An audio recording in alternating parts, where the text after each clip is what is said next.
भैया राम पर कोई शंका करे ना तो उससे बहस मत करना, उससे व्हाट्सएप पे लड़ना मत, उससे फेसबुक पे लड़ना मत। बहुत लोग शंका करते। बिहार में एक मंत्री थे, उनका नाम ही भगवान शंकर पर और राम पर शंका कर रहे थे। नाम चंद्रशेखर और शंका राम पे। बोले राम हुए ही नहीं। मैंने कहा तुम हो गए और राम नहीं हुए, बताओ हैं? क्यों भैया, दद्दा हुए नहीं अब पोता है गए।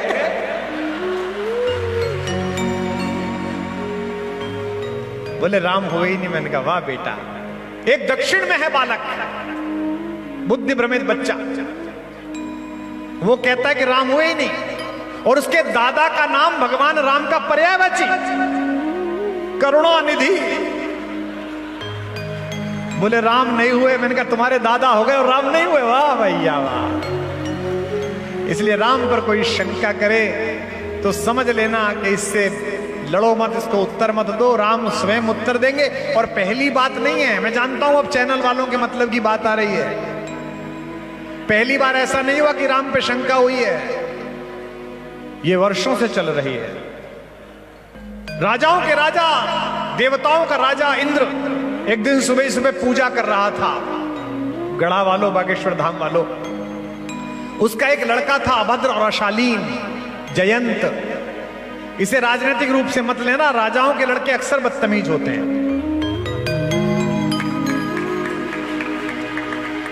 आपने देखे होंगे ना राजाओं के लड़के, छतरपुर में चौराहे पे पुलिस वाले से लड़ते हैं। तू जानता नहीं मेरा बाप कौन है? पुलिस वाला कहता भाई तुझे शंका होगी, मुझे क्या शंका है, मैं क्या जानू कौन।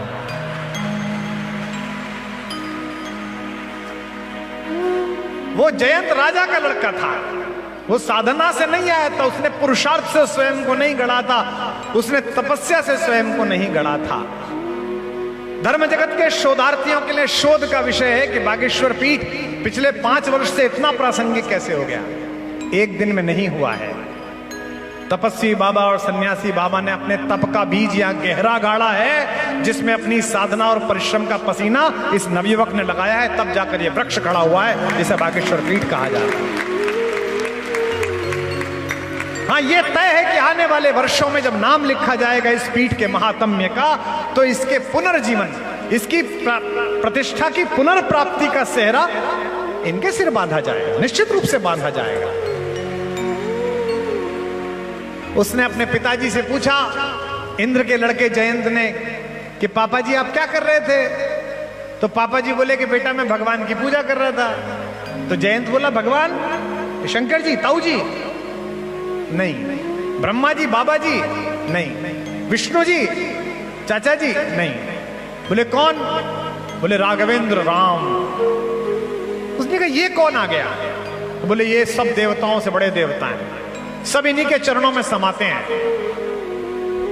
इंद्र के लड़के ने पूछा कि कहां है, उनका महल कहां है? बोले महल में नहीं है, बुंदेलखंड गए। उसने कहा दिखाओ। इंद्र बादलों का देवता है, उसी की कृपा से हम एक दूसरे को संबोधन कर पा रहे हैं। ज्यादा जिद करी तो इंद्र ने बादल हटाए हाथ से और नीचे दिखाया कि वे रहे राम। मेरे सरकार उस समय आपके बुंदेलखंड के चित्रकूट में दोपहर के समय जंगल से लाई हुई लाल, सफेद, हरी मिट्टी को प्यालियों में घोलकर जगत जननी माता सीता के चरणों में महावर लगा रहे थे। यह काम केवल प्रेमी कर सकता है, यह काम केवल पागल और प्रेमी परमात्मा ही कर सकता है, जो राम कर रहे थे। जैन से कहा कि देख वो रहा भगवान, वो उसकी पूजा करता हूं। लेकिन अगली बात पर आप फिर हंसेंगे। राजाओं के लड़कों की एक समस्या और होती है, वो अक्सर लोगों को उनके कपड़ों से तय करते हैं कि कितना बड़ा आदमी है। उसने कहा ये भगवान, ये वलकल पहने हुए, पैरों में बिवाई फटी पड़ी है, जटाजूट लट में बदल गई है, ये भगवान? पापा आपको कोई गलतफहमी हुई है, ये भगवान नहीं है। इंद्र ने कहा बेटा यही है जिनके कारण ये सब तामझाम चल रहा है। उसने कहा नहीं, आपको गलतफहमी है, मैं अभी आपके भगवान को बता के आता हूं, इसमें तो ताकत ही नहीं दिख रही। जयंत कोए का वेश बनाकर पृथ्वी पर आया और उसने बेपरवाह प्रेम वशीभूत बैठी हुई माता जानकी के बाएं पैर की सबसे छोटी उंगली में तेजी से चोंच मारी। आप लोग सभ्य लोग हैं, आस्तिक लोग हैं, सनातनी लोग हैं, कितने भी सभ्य हों, लेकिन अगर मेला परिसर में, छतरपुर के मेला जल विहार में अगर कोई अभद्र व्यक्ति, कोई अशालीन युवक आपकी पत्नी, पुत्री, भाभी, बेटी, माता किसी को जबरदस्ती कंधा मार दे तो आप भी पलटकर उसका गिरेबान पकड़ लेते हैं कि तमीज नहीं है क्या? वे तो स्वयं भगवान थे, तीर कमान अंदर रखे हुए थे, जो कि प्रेम के क्षण में हथियार नहीं ले जाने चाहिए। भगवान के पास वो सरकंडा था जिससे वो अल्पना बना रहे थे माता के पैर में। भगवान ने उसी को साधा और जयंत की तरफ फेंका। अब जयंत भागा और सरकंडा भागा। जयंत टेढ़ा मेढ़ा भागे, सरकंडा टेढ़ा मेढ़ा भागे। ये कहानी 200 वर्ष पूर्व जब सन्यासी बाबा ने यहां सुनाई, जब हमारे परम प्रिय भ्राता के पूज्य दादा गुरु जी ने ये कहानी 100 वर्ष पहले सुनाई, तो यहां राज करने वाला गोरा उनकी कहानी पर हंसा, बोला ये पंडित मूर्ख बनाता है, क्योंकि जो वेट है मां से वो तो सीधी रेखा में जाता है, टेढ़ी मेढ़ी रेखा में कैसे सरकंडा गया। लेकिन जब सेंसर इजाद हुआ और चलती हुई मिसाइल के पीछे, चलते हुए हवाई जहाज के पीछे टेढ़ी मेढ़ी मिसाइल ने जाके हवाई जहाज को मारा, तो 200 वर्ष पहले कहने वाला मेरा पंडित जीत गया और पश्चिम का गोरा हार गया। तर्कशास्त्र। मैं विज्ञान के लोगों से कहना चाहता हूं कि अगर हमारे धर्मशास्त्र की कोई व्याख्या आपकी वैज्ञानिक परख नली में सत्य सिद्ध नहीं हो रही, तो इसका मतलब यह नहीं है कि यह हुई नहीं थी। इसका मतलब यह है कि अभी आपकी शोध की साधना वहां तक नहीं पहुंची जहां तक मेरे ऋषियों की साधना पहुंच गई। 200 वर्ष पहले सन्यासी बाबा यहीं बैठ के, सन्यासी गुरु हमारे दादा गुरु जब ये कहते थे कि आकाशवाणी हुई, तो बुंदेलखंड का गवर्नर रेजिडेंट गोरा हंसता था कि आदमी दिख नहीं रहा, no man no voice, how this pandit is saying. उसे पता ही नहीं था कि बिना मनुष्य के भी आवाज आ सकती है। वो कहता था हो ही नहीं सकता, ऐसा कहता था 200 वर्ष पहले। लेकिन 200 वर्ष बीते, 50 साल पहले बुंदेलखंड में मर्फी के रेडियो की गुंडी घुमाड़ते हुए जब रात को 9 बजे दिल्ली से आवाज आई, यह आकाशवाणी है, अब आप देवकी नंदन पांडे से समाचार सुनिए, तो दादा गुरु जीत गए और गोरा हार गया। यह चमत्कार था।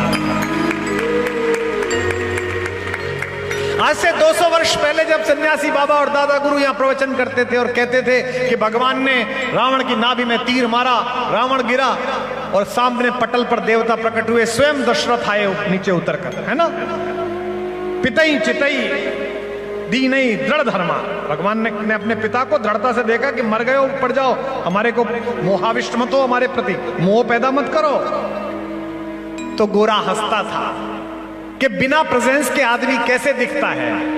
और आज जब विश्व के किसी भी देश में, जब सरयू के तट पर ये घूमने वाले जो द्रोण हैं, इनमें जलती हुई लाइट, लेजर लाइट जब बादलों पर राघवेंद्र सरकार का चित्र बना देती है, तो हमारे दादा गुरु जीत जाते हैं और गोरा हार जाता है। जयंत टेढ़ा मेढ़ा चला तो पीछे पीछे तीर चला। मजे लो इसके, आनंद लो इस कहानी के। अच्छा, एक बात राजाओं के बेटों की और होती है, इस पर भी आप हंसेंगे। जब वो किसी फजीते में फंस जाते हैं तो सबसे पहले बाप के पास पहुंचते हैं। ये भी पापा के पास पहुंचा। पिताजी को पहले ही पता चल गई थी कि भगवान राम की अर्धांगिनी जगत जननी भारतेश्वरी माता सीता का अपमान करके आया। उसने दरवाजे बंद करा लिए मकान के। बाहर से जयंत बोला कि पापा पापा। इंद्र बोले किसके पापा? हम नहीं जानते कि तुम कौन हो। उसने कहा हम आपके बेटे हैं, हमें बचाओ। बोले बेटा हम तुम्हें नहीं बचा सकते, तुम्हें बचाने के चक्कर में हम लुट जाएंगे, हमारा राज्यपाट चला जाएगा। तो उसने पूछा कि हमें कौन बचाएगा? इंद्र ने कहा वही जिसकी पत्नी के चरणों में तुम चोंच मार के भागे।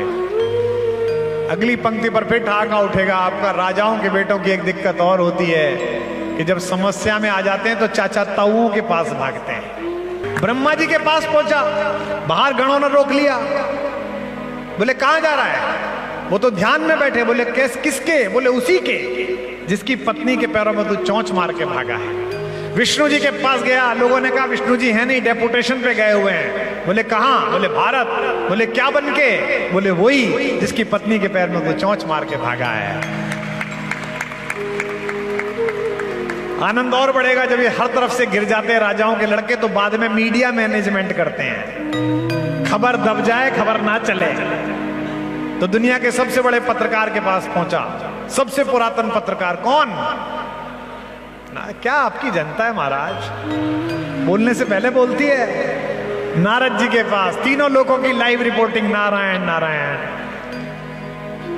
बोले प्रभु बचाइए, बोले हो आया, बोले हाँ, बोले कोई नहीं बचा सकता, बोले कोई तो बचाता होगा, बोले हाँ एक व्यक्ति है जो बचा सकता है, बोले कौन, बोले वही जिसकी पत्नी को चोंच मार के। भाई संध्या के समय पहुंचा भगवान राघवेंद्र सरकार, संध्या स्तवन के लिए मंदाकिनी से लाए हुए जल से अपना हाथ पैर धो रहे थे कि एक पेड़ के चारों तरफ एक पक्षी गोल गोल घूम के कहने लगा कि भगवान आपकी जय हो, हे पुरुषोत्तम आपकी जय हो। भगवान ने बिना देखे कहा चिरंजीवी वत्स, जीते रहो। तो उसने कहा जीते रहो तो ये तीर को हटाओ। भगवान ने मुड़ के देखा, बोले तू वही है जो सुबह आया था? बोले हाँ महाराज वही हूँ। बोले भाई ये तो राम माने तो मार के छोड़ेगा। उसने कहा अभी तो आपने कहा था चिरंजीवी वत्स, तो आपका वरदान सत्य है कि आपका शाप सत्य है। मैं जिसके विग्रह का आशीर्वाद लेकर यहां बैठा हूं और आप बैठे हुए हैं, उन कृपा निधान ने कहा कि दुनिया इधर से उधर हो जाए, जब शाप और वरदान में चुनने का समय आएगा तो राम का वरदान सत्य होगा, राम का शाप सत्य नहीं।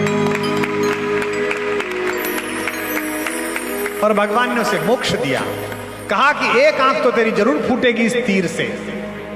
अगली पंक्ति पर पूरा सदन दिल्ली तक सूचना दे, जब भी कोई रामद्रोही दिखे, जब भी कोई राम पर शंका करता हुआ मिले, तो समझ लेना इसकी आज फूटे या कल फूटे, जयंत की तरह एक आंख इसकी जरूर फूटेगी।